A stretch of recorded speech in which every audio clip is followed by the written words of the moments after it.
ஓம் ஸ்ரீ குருப்யோ நமக. நன்றாக குருவாழ்க, குருவே துணை. பரபிரம்ம ருத்ரகாயத்ரி ஞானஸ்தலத்து நண்பர்களுக்கு வணக்கங்களும் வாழ்த்துக்களும் கூறி, கும்பலக்ன நண்பர்களுக்கு 10 நாட்களுக்கான பலனை இந்த பதிவில் பார்க்க இருக்கிறோம். அக்டோபர் 1 முதல் அக்டோபர் 10 வரை நம்ம லக்னத்திற்கு சந்திரன் செல்லக்கூடிய நட்சத்திரங்கள் வழியாக அந்த நட்சத்திரத்தினுடைய அதிபதிகள் கொள்ளக்கூடிய பாவ தொடர்புகளின் வழியாக இந்த பலன்களை நம்ம பார்க்குறோம். கும்பலக்னத்திற்கு முதல் நாள் 7 சந்திரன், அதாவது சிம்மராசியில் சந்திரன் போகிறாரு. பூர நட்சத்திரத்தில் காலையில் 9:15 வரைக்கும் இருக்கிற சந்திரன், அதாவது செவ்வாய்க்கிழமை அன்னைக்கு அக்டோபர் 1 உத்தர நட்சத்திரத்துக்கு மாறுறார். உத்தர நட்சத்திரம் ஒரு பாதம்தான் சிம்மராசியில் இருக்குது. அதனால் மாலை 4 மணிக்கு கன்னிராசிக்கு மாறுகிறார். அப்போ நமக்கு 8ஆம் இடத்துல சந்திரன் வந்துடுவார். இந்த 8ஆம் இடம் என்பது தடை, தோல்வி, விபத்து, கஷ்ட நஷ்டம், வலி, வேதனை, பயம், நமக்கு ஒரு உடல் உபாதைகள் இதையெல்லாம் குறிக்கிறது. அதனால் அந்த 8ஆம் இடத்துல சந்திரன் போகக்கூடிய 2.25 நாளும் கொஞ்சம் ஜாக்கிரதையாக இருந்துக்கணும். இப்போ சூரியன் நமக்கு என்ன தான் 7ஆம் அதிபதி ஆனாலும் கூட அவர் 8ல் இருக்கார். சந்திரனுடைய நட்சத்திரத்தில் பரிவர்த்தனை வாங்கி 8ல் இருக்கார். அந்த சூரியன் நிற்கக்கூடிய நட்சத்திரம் அஸ்த நட்சத்திரம். அந்த அஸ்தத்தில் தான் கேதுவும் இருக்குது. அப்போ கேது கிரகண தோஷத்தில் சூரியனை பாதிக்கிறார். கூடவே புதனும் அதே நட்சத்திரத்தில் இருக்குது. இதற்காக நான் பதிவு போட்டிருக்கேன், 12 லக்னத்துக்கும் சூரியன் புதன் கேதுவின் பிடியில்ன்ட்டு. அதனால் இதை அந்த ஒரு 12 நாட்களாக இந்த ஒரு கேதுவினுடைய பாதிப்பும் இந்த கிரகங்களுக்கு ஏற்படுவது நம்ம ஜனனஜாதத்தில் அந்தந்த கிரகம் எந்த பாவத்துக்கு தொடர்புடையதோ அது சார்ந்த நமக்கு ஒரு பிரச்சனைகளை கொடுக்கும். அதனால் புது காரியங்கள் தொடங்காமல் இறை வழிபாட்டில் கவனம் செலுத்திட்டு ரெகுலர் ஒர்க்குக்கு மட்டும் கான்சன்ட்ரேட் பண்ணிவிட்டு ட்ரைவ் பண்ணுறதெல்லாம் கொஞ்சம் ஒரு நபரை கூட கூட்டிகிட்டு போயிட்டுருக்கிறது மற்றும் நமக்கு சாதகமான ஒரு சூழலை, ஒரு உதவிகளை கேட்டு பெறுறது, இப்படி வச்சுக்கணும். பிறரை சார்ந்து இயங்கிட்டு இருந்தோம்னா இன்றைக்கி ஒன்றும் பண்ணாது. மறுநாள் அக்டோபர் 2 நண்பகல் 12:22 வரைக்கும் இந்த உத்திர நட்சத்திரம் இருக்குது. அதுக்கப்புறம் அஸ்த நட்சத்திரம். சந்திரனுடைய நட்சத்திரத்தில் இருக்கார். சந்திரன் நமக்கு 6ஆம் அதிபதி வேறு, 8ஆம் வீட்டில் போய் இருக்கார். மறுபடியும் இந்த 4 கிரக கூட்டணி, சூரியன், புதன், சந்திரன், கேது. அதனால் இந்த நாளும் நம்ம கவனமாக இருக்கணும். கடன் தொல்லையில் இருக்கிறவங்க அதற்குண்டான நபர்களினுடைய ஒரு வாக்குவாதங்களில் ஈடுபட வேண்டி வரும். அதனால் மன உளைச்சல் ஏற்படும் அப்படிங்கிறதையும் பார்த்துக்கணும். சில பேருக்கு ட்ரீட்மெண்ட் போயிட்டுருக்கோம். அந்த மாதிரி நபர்களுக்கு இது ஒரு சிகிச்சை, அதிகப்படியான சிகிச்சை, ஆப்ரேஷன் லெவலுக்கும் போகிறதுக்கு வாய்ப்பு இருக்குது. தந்தை, தாய், உடன் பிறந்தவர்கள் மற்றும் நமக்கு உறவினர்கள் வகையிலையும் மன உளைச்சல் கொடுக்கும். அவங்களுக்கு ஏதாவது ஹெல்த் இஷ்யூஸ்னால் கூட நமக்கு பொருள் நஷ்டமாகும். ஸோ இதெல்லாம் இருந்தாலும் கூட நமக்கு ஜனன காலத்தில் தசாபுத்தி அந்தரங்கள் சாதகமாக இருக்கும்போது இது பட்டும்படாமல் போய்க்கும். பட் இன்றைக்கின்னு நாம் சுப காரியங்களை, சுப முயற்சிகளை சுயமாக பண்ணுறதுங்கிறத அவாய்ட் பண்ணிக்கணும். அக்டோபர் 3 மதியம் 3:31 வரைக்கும் இந்த அஸ்த நட்சத்திரம் இருக்குது. அதாவது வியாழக்கிழமை. அது வரைக்குமே இந்த கவனத்தில் கொள்ளணும். அதுக்கப்புறம் சித்திரை நட்சத்திரம் ஆரம்பிக்குது. மறுநாள் வெள்ளிக்கிழமை அக்டோபர் 4 முழுக்க சித்திரை நட்சத்திரம் தான். அப்போ அதனால் இந்த செவ்வாய் மாதிரி அன்றைக்கி செயல்பாடுகள் இருக்கிறனால ஒரு நம்மளுடைய க்ரியேட்டிவிட்டி மைண்டினால் நமக்கு கிடைக்கக்கூடிய ஆதாயம், நம்ம ஒரு கன்சல்டிங் பிஸ்னஸில் இருக்கோம்னா இன்றைக்கி பண வரவு நல்லாயிருக்கும். அதே நேரத்தில் வீடு சம்மந்தப்பட்ட ஆதாயங்கள், உற்பத்தி சார்ந்த தொழில்களுக்கும் நல்லா தான் இருக்குது. ஸோ எல்லா விதத்துலேயும் ஒரு கருவிகள் செய்கிறது, விவசாயம், ஒரு எலக்ட்ரானிக்ஸு எல்லா வகையிலும் சிறப்பை கொடுக்கும். ஃபைனான்ஸ் சம்மந்தப்பட்டதும் நல்லாயிருக்கும். மறுநாள் 5 அக்டோபர் 5 சனிக்கிழமை சுவாதி நட்சத்திரம், ராகுவோட நட்சத்திரம்.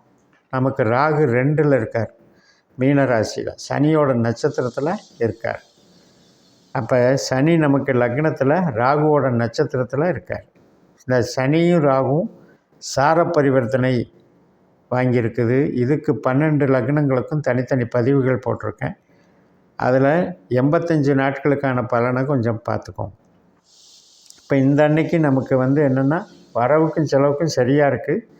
அதே மாதிரி பேச்சுவார்த்தைகளில் கொஞ்சம் கவனமாக கையாளணும். சனியும் ராகுவும் பேச்சினால் வரக்கூடிய சில அடுத்தவர்களுக்கு காயப்படுற மாதிரியான பேச்சுகள் நம்ம அவாய்டு பண்ணிட்டோம்னா இன்றைக்கி தனவரவும் பொருளாதாரமும் வேலை வாய்ப்பும் அங்கீகாரமும் நல்லாயிருக்கும். மறுநாள் விசாக நட்சத்திரம், அதாவது ஞாயிற்றுக்கிழமை அக்டோபர் 6ஆம் தேதி. அதுவும் துளாராசியில் குருவனுடைய நட்சத்திரம். 9ஆம் வீட்டில் சந்திரன், குரு 4ஆம் வீட்டில் செவ்வாய் நட்சத்திரத்தில் இருக்கார். அதனால் இன்றைக்கும் சிறப்பாக இருக்கும். தெய்வீக காரியங்கள், பூர்வீக சம்மந்தப்பட்டது, வெளிநாடு தொடர்பு, உயர்கல்வி, குழந்தைகள் நலம், இது எல்லாத்துக்குமே சாதகமாக இருக்குது. வீட்டுக்கு தேவையான பொருட்கள் வாங்குதல், வளர்ச்சிகள், இதெல்லாம் நல்லா இருக்குது. சிறப்பான நாளாக எடுத்துக்கொள்ளலாம். குரு நமக்கு தன லாபாதிபதி. அதனால் நமக்கு ஆடை ஆபரண சேர்க்கைக்கும் இன்றைக்கி நல்லாயிருக்கும். மறுநாள் அனுஷ நட்சத்திரம், திங்கட்கிழமை அக்டோபர் 7ஆம் தேதி. விருச்சிக ராசிக்கு சந்திரன் மாறி அனுச நட்சத்திரத்தில் சனியினுடைய நட்சத்திரத்தில் பயணிக்கிறார். மறுபடியும் சனி ராகுவோட சார பரிவர்த்தனை வாங்கி 1ஆம் இடமும் 2ஆம் இடமும் வேலை செய்யுது. இதனால் என்ன அப்படின்னா நம்முடைய பணம் சம்பாதிக்கக்கூடிய ஈடுபாடுகள் அதிகமாகும், நம்முடைய உழைப்பும் அதிகமாகும். அதனால் நமக்கு அனுகூலமும் கிடைக்கும், வளர்ச்சியும் கிடைக்கும். நம்முடைய குடும்பம் சார்ந்த உறவுகளில் மறுபடியும் நம்ம இந்த பேச்சுவார்த்தைகளில் மட்டும் கவனமாக இருக்கணும். மறுநாள் அக்டோபர் 8ஆம் தேதி செவ்வாய்க்கிழமை கேட்டை நட்சத்திரம், விருச்சிக ராசியில் புதனுடைய நட்சத்திரம். நமக்கு 10ஆம் இடம் தொழில் ஸ்தானத்தில் புதனுடைய நட்சத்திரம். புதன் 8ஆம் வீட்டில் செவ்வாயினுடைய நட்சத்திரத்தில் இப்போ மாறிட்டார், சித்திரை நட்சத்திரத்தில். செவ்வாய் நமக்கு 5ஆம் வீட்டில் இருக்கிறனால பெரிய பாதிப்பில்லை.